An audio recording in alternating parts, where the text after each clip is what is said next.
Since my vlog on Candi Risan, I find that there are at least 25 candis, or temples, in Gunungkidul.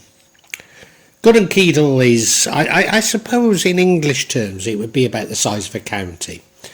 It's a mountainous, limestone mountainous area, so I suppose a bit like the Peak District, but more forested.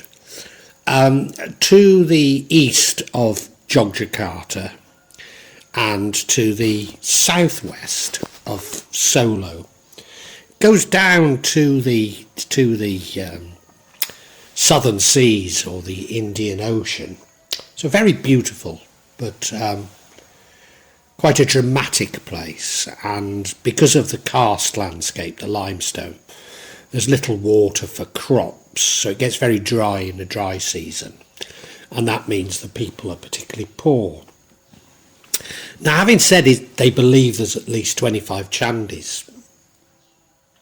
It's estimated that there were well over 100 candis once in Gunungkidul. Now, when I went to see Pacarejo, he provided me with an extremely good start on this. He also gave me much more information on the Majapahit connection. Certainly he does believe that the people of Gunungkidul are ancestors of the Majapahit royal household. And I propose to talk about this in a separate vlog. In terms of Java, the main and best known candis are lying on the plains to the northwest of Gunungkidul, including the fairly nearby Candi Prambanan and Candi Borobudur in the Progo Valley between Yogyakarta and Magelang, so that's a little bit further. It was generally assumed that the wealth created by fertile lands on plains was required for a candi. But the candis of Gunungkidul and nearby Candi Ijo seem to suggest otherwise. Nevertheless, compared with the surrounding area, Gunungkidul has a low density of candis. In the main, candis may be characterised based on the era of the kingdoms of their features.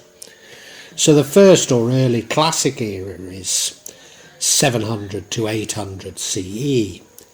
And these candis built under the influence of the early Mataram kingdom and can be found in central Java and the Kanjuruhan in East Java.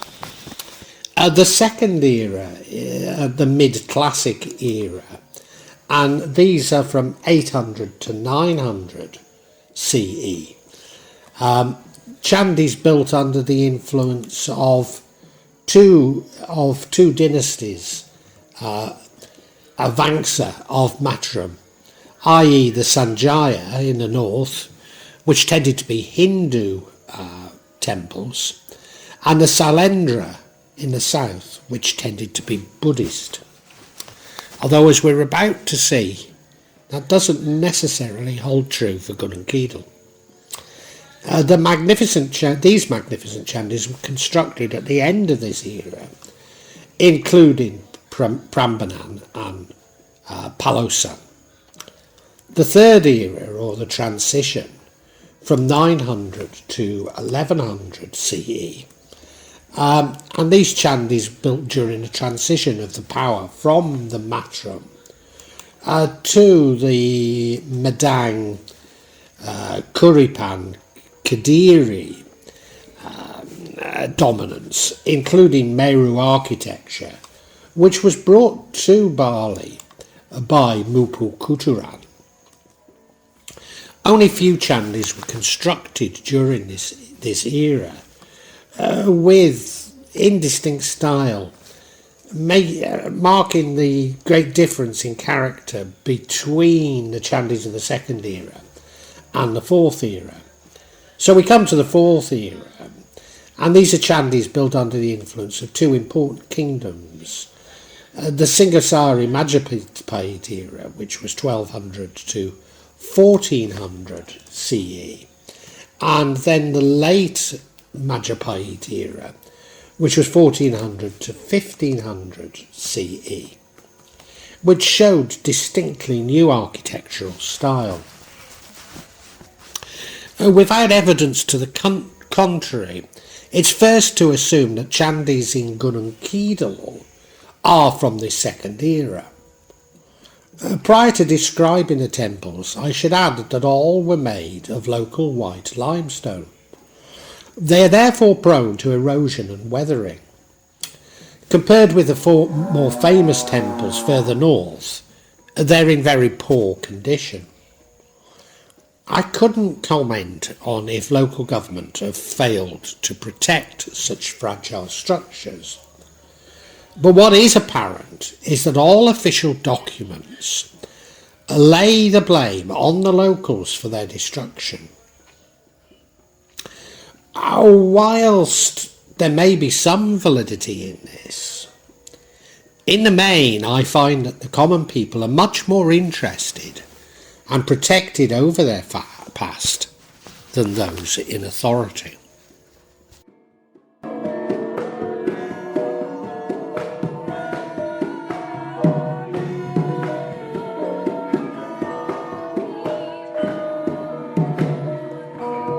Candi Psoftan or Plembutan Temple is in the east hamlet of Psoftan village in Playen. Excavations have found temple wells, walkways, stairs, and fragments of a Ganesha statue made of the white limestone. The architecture of the upper part of the building is likely to have used wooden materials, as stone pedestals that function as wooden baseboards have been discovered. Based on the findings of the fragments of the Ganesha statue, it's been assumed the Psoftan temple was Hindu. I guess given the age it probably is. But had it been later, this may simply have indicated a Shaivistic tantric devotion.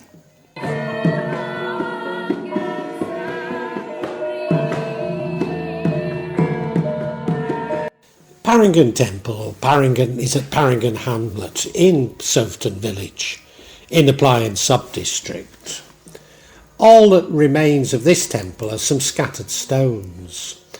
The Papringan Temple complex has been buried in the ground, with although several stones do rise to the surface. There are several temple stones that have been gathered in several corners of the temple courtyard, and the temple has a number of pedestals that are similar in shape to that at the temple of Watu Gedig site in Prambanan.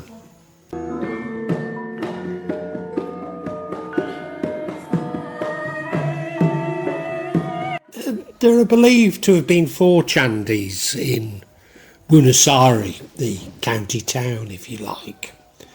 The ruins of the temples in the village of Nyawu and Plembutan are made of white limestone, and the remains of a yoni and stone pedestals have also been found. In Plembutan village, Wonosari, the formal temple building is called the Temple of Need.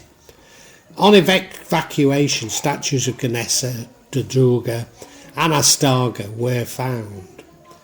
The temple site in the village of Playen is in the form of a peak, the top of the stupa and the ruins of a white limestone temple. Local residents welcome the corn harvest season, bringing blessings containing tiwal, which is a rice made from cassava, corn rice, bran rice, bitter melon and corn pelas. However, the area is much more famous for a hill said to be resembling that from the children's programme The Teletubbies.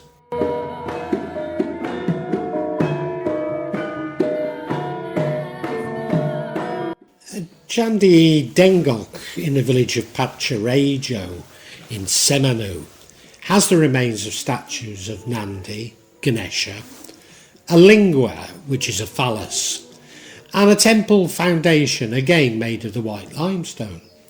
Now these do suggest that it's a Hindu devotion to it, and given that these are south of the line where Hindu temples are normally found, it does cast doubt on that sort of characterisation.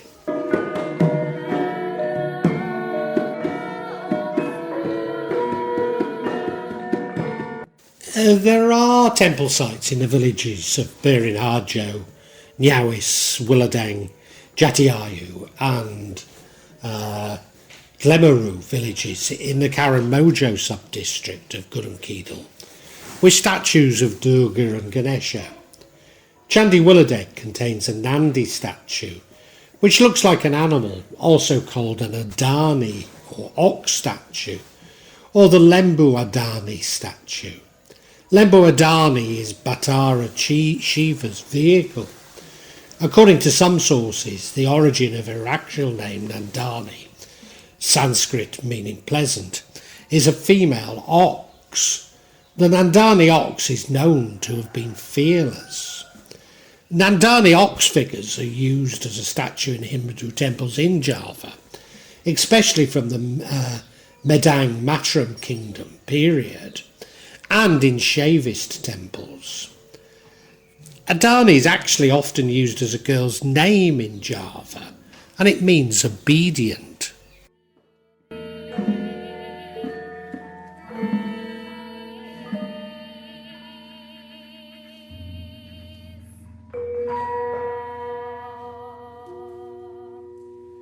Several relics were found which are thought to have come from the Hindu-Buddhist kingdom period in Padukuhan Candi VI in Jatiayu Village, Karangmojo, including 2 yoni and a broken statue.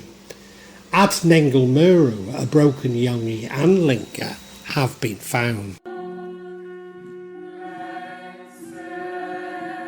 There are temple sites at Watusigar village and Kampung village in Yawan subdistrict, with the statues of Rishi Astagaya.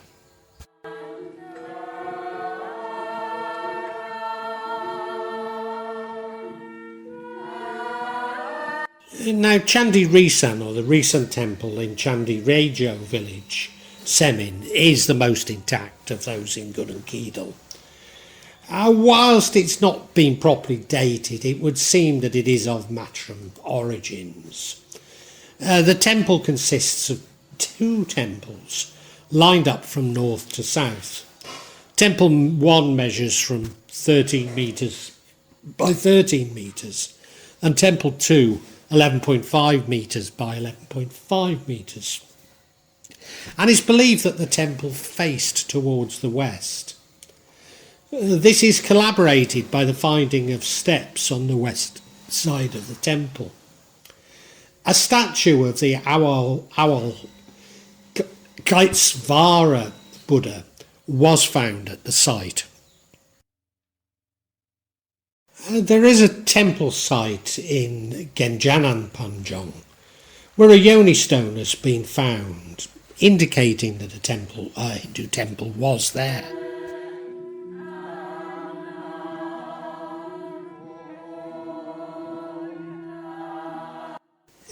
Candi Gembriwati, from the architecture of the pillar-shaped buildings and ornaments, it's estimated that the main construction began around the 16th century. That said, in the past the temple was rarely visited by people, except for the royal household, because its location stood on the land of the Kraton. Gibriawati Watu Gaja Gujarati Patusari guest house was built by Sultan Hekambaro II, who lived from 1792 to 1828. It includes a spring whose water is believed by locals to make them beautiful and give them a youthful look. In addition, it's said to have many health benefits and may be used for horticulture and agriculture.